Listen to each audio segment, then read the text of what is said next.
Тук сме доста време. Време е да несем.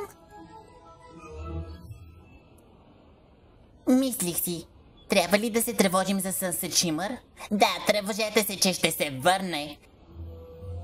Мисля, че жалко как се държа, сякаш ви е приятелка.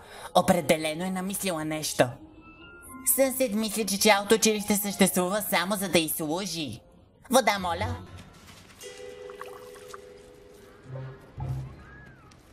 Знаете, виждайки как редактора на годишника изглежда има малка криза на личността, вярвам, че тогава ко-редакторът поема. И защо? О, това си ти, Рарити? Ако това е начин да помолиш да напиша велика и най-могъща, отговорът е не. И не водихме ли този разговор вчера? Някак не си спомням. Може би сме, може би не. Паметта е променливо нещо. Никога не знаеш кога забравяш нещо важно. Като колко велика и могъща съм аз. И ето защо трябва да съм в годишника. Ще си помисля. За това питах. Трябва да се връщам в моя свят.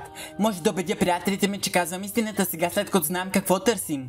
Камъкът на спомените. Ще остана тук да претърся ограничения отдел отгоре до долу, докато намеря начин да върнем спомените на приятелите ти. Ако дори е възможно. О, възможно е. Дори да трябва да подредя цялата библиотека по предмети.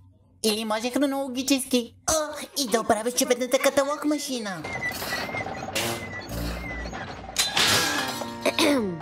Ще го измисля.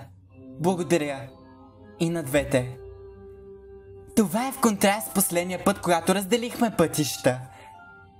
Но вече не си такава. Всеки избор, който правиш, доказваш, че притежаваш добро сърце. Предполагам, имах добър учител. Беше добър ученик.